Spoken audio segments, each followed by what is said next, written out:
So, Dr. Jha, you got here to Brown University basically at the height and near the beginning of the pandemic. Yep. What was that like coming here, and I mean, could you even come into work? Yeah, so I got special permission to come into work, but I was the only one here. So I would come into this building pretty much every day by myself. It was actually quite safe because there was no one around. But it was a very odd way to begin because I didn't really get to know people in the community. I got to know people through Zoom. That's a very bad way to get to meet people for the first time.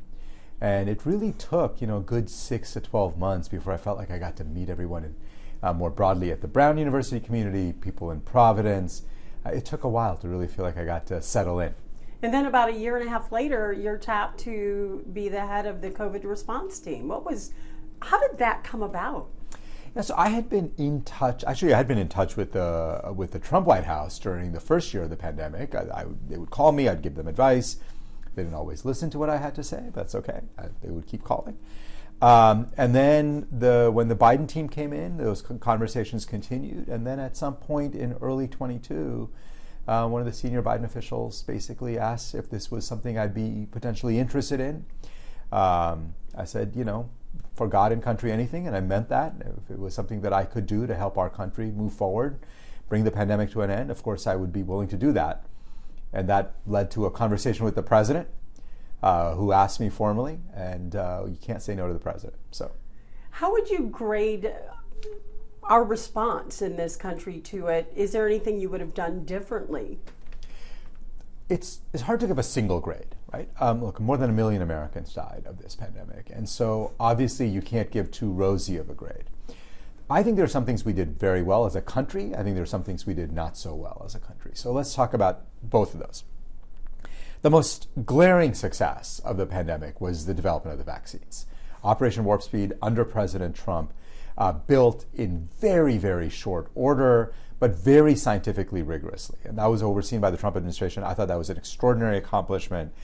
And then at the end of that, as the transition happened from Trump to Biden, the Biden team found that there were just not enough vaccines. There was no distribution plan. So ramping up distribution, making sure every American who wanted to get a vaccine got a vaccine. That was all very impressive. We built treatments. Over time, we built testing.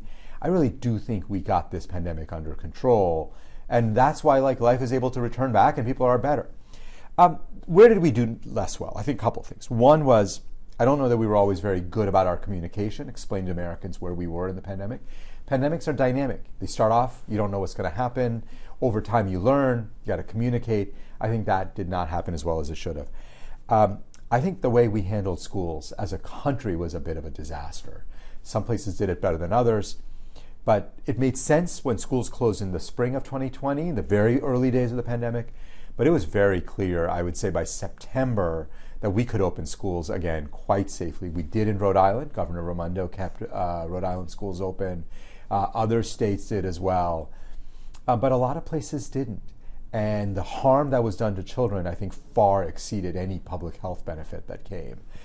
Even after vaccines were available, there were some places that didn't open full time. I mean, that to me is just unconscionable. So I think that was a massive failure. And then there's some technical issues. It took us too long to get testing available. It took us too long to build a surveillance system. Even a year and a half in, tests weren't always available when you needed it. There are still lots of things we got to fix. And maybe the last thing, the one that probably gives me the most amount of heartache, is how partisan things became. That somehow, whether you were a Republican or a Democrat, it turned out the virus didn't care if you were a Republican or a Democrat. But people's views on the pandemic, how serious it was, vaccines, became too closely tied to political identity. And that, I think, is really unfortunate. And I wish we could find a way out of that, because these things are not partisan. They really affect all of us, and if we pull together, we do much better as a country. So we had what I would term a surreal pandemic. None of us had lived through one before. Do you anticipate future pandemics? Yeah, so there's bad news and good news here. And let me start off with the bad news up front. Yes, I think we're going to have more pandemics. Here's why.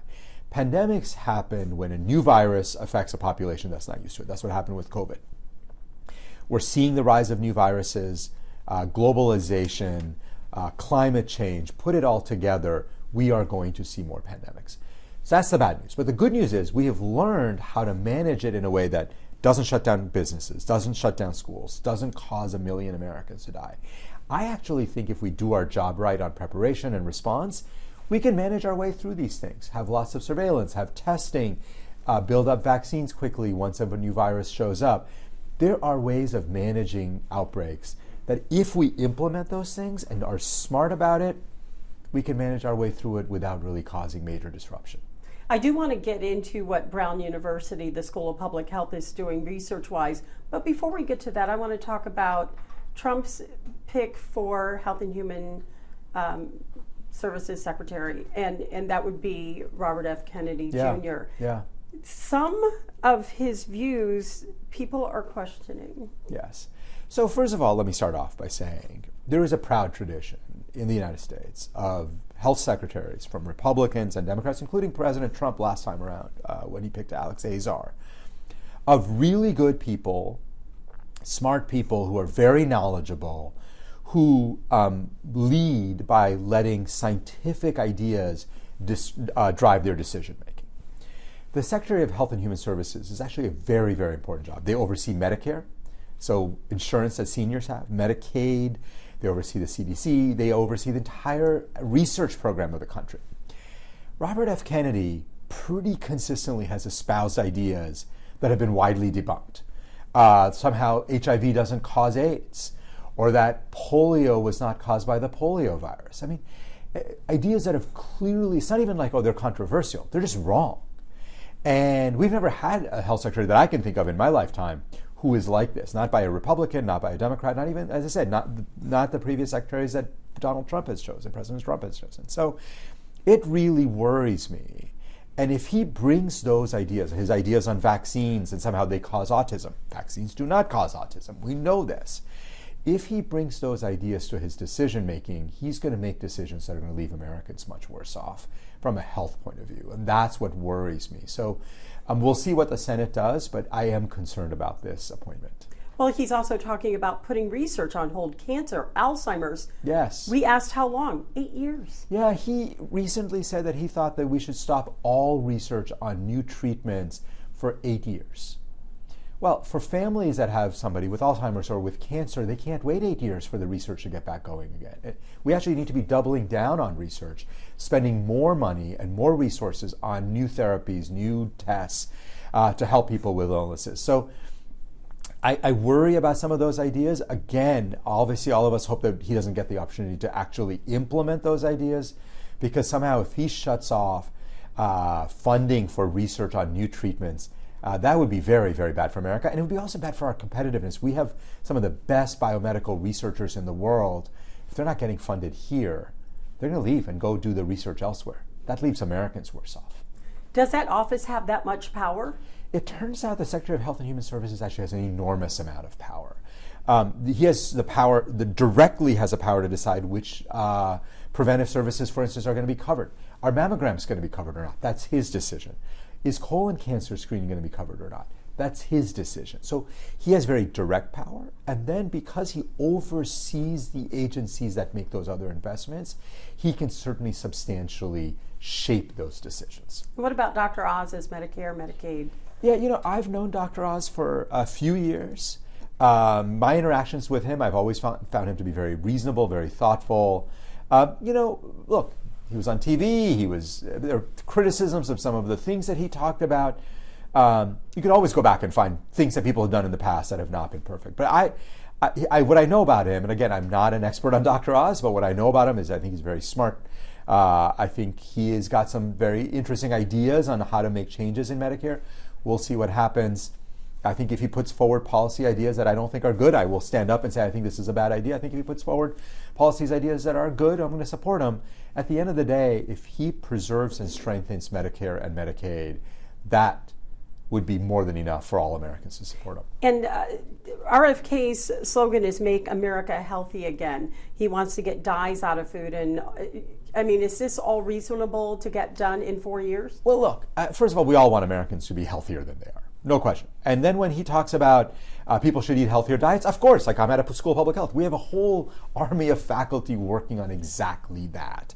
The question is, how are you going to do it? How are you going to do it as the HHS secretary?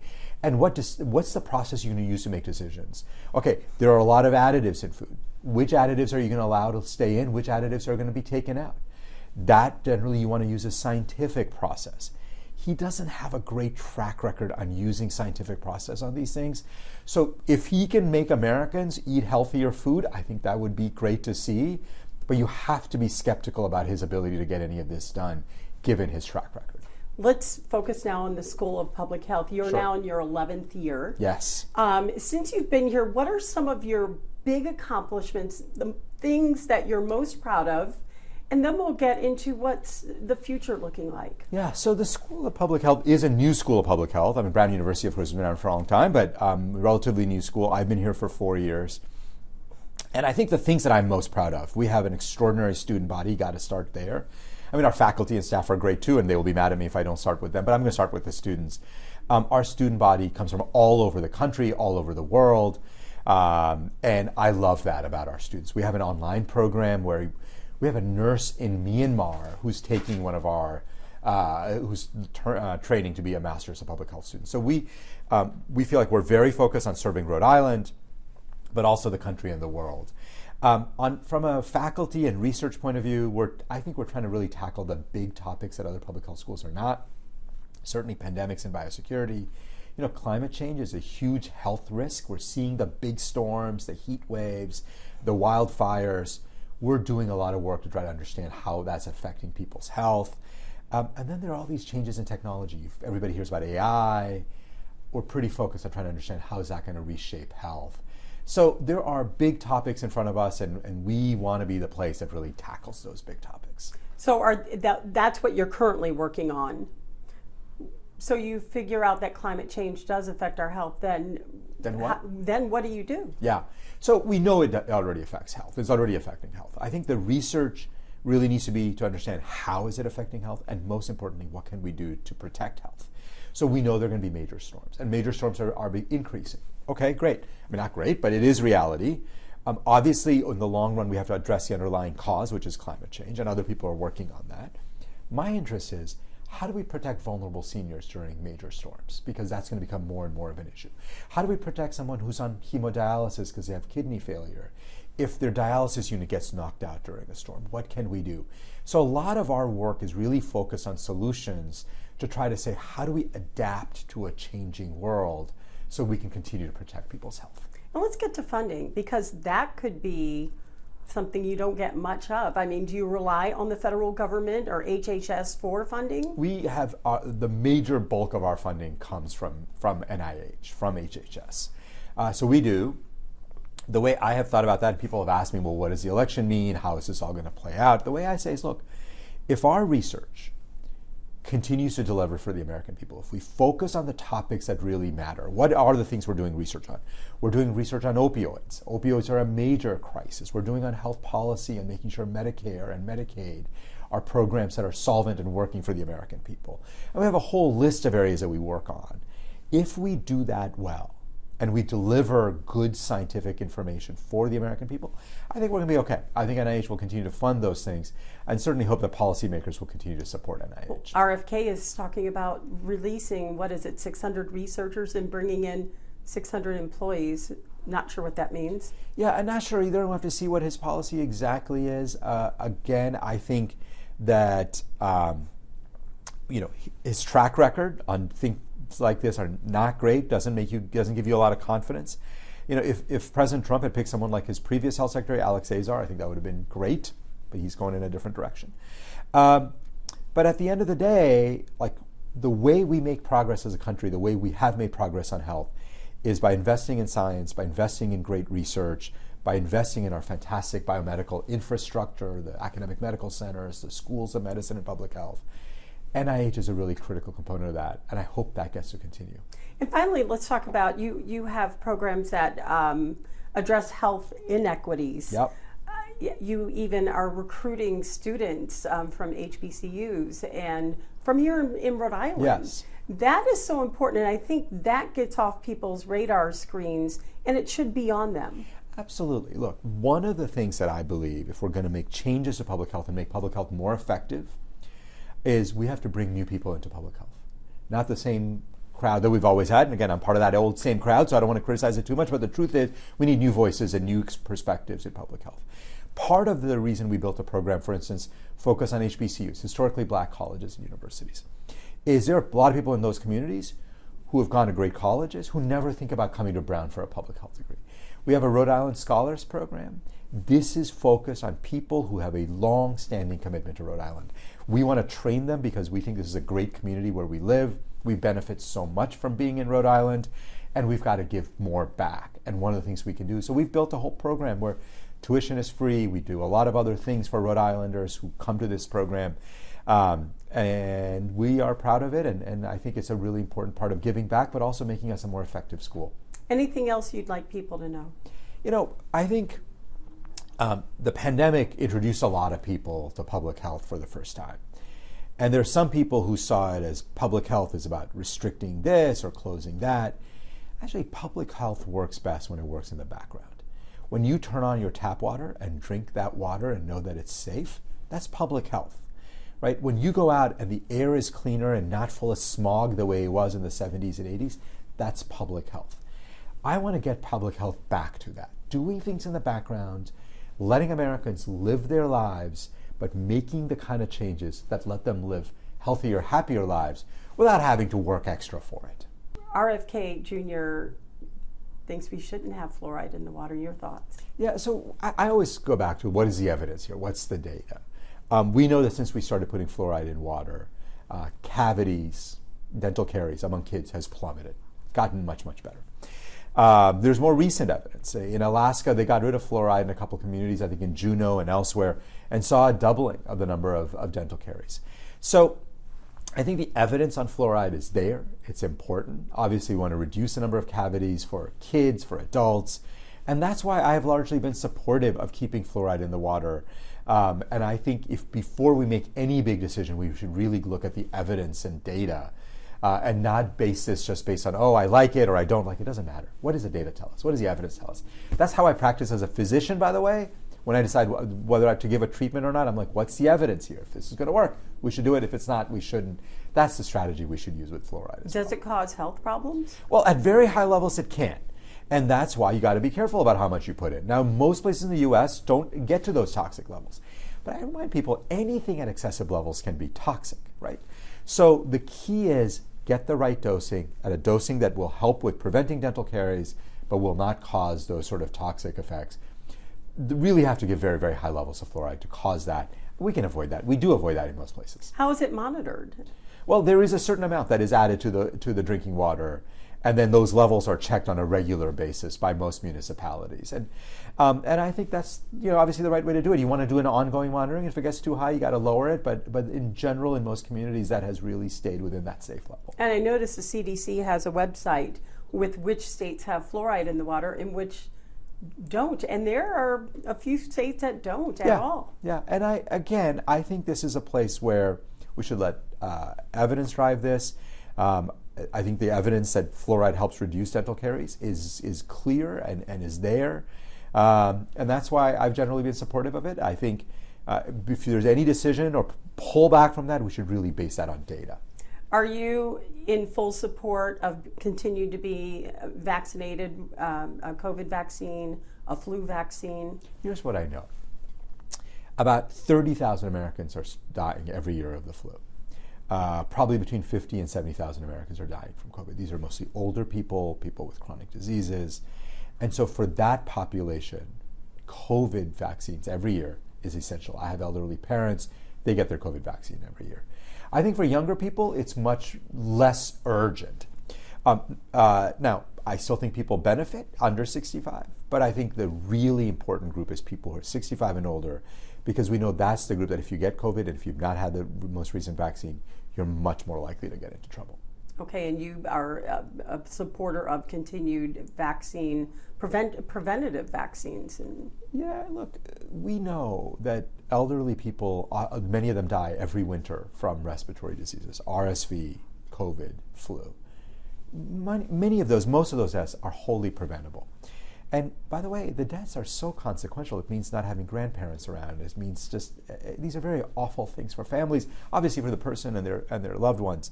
So what is clear is that the data on the safety and efficacy of these vaccines is very strong. Hundreds and hundreds of millions of people have gotten the COVID vaccine. Obviously, every year we've been doing flu vaccines for years. Given that safety track record, I am unequivocal about this with my family, with my patients when I see them in the hospital. I am unequivocal on this, that I think older people should absolutely get it. And I think younger people, particularly with flu vaccines, younger people benefit too. I have 3 kids. They all get their flu shots every year. I've been getting a flu shot every year my entire life. As a doctor, actually I'm mandated to by my hospital. I'm not allowed to go to the hospital if I have not gotten my flu shot by November. I think that's right. I think that's what I should be doing. Which hospital are you out of? I am now at the Providence VA. I was out in the Boston VA system, but when I moved to Rhode Island, I started practicing at the Providence VA. You should not have brought up VA because that's a part of our population that could benefit from so much. You know, veterans have given so much to this country. And I always say the VA is not it's not just, oh, it's nice to have, we should have a nice VA system. They are owed that. This is something they have earned. And it is our moral obligation to do that as well as possible. I do think the VA system has gotten much, much better. It's not perfect. I'm sure there's still areas where it could do better. But I have loved practicing in the VA system for more than 20 years. It's my favorite thing that I do. Taking care of veterans is an honor. It's also just a lot of fun. They're great folks who really are heroes for our country.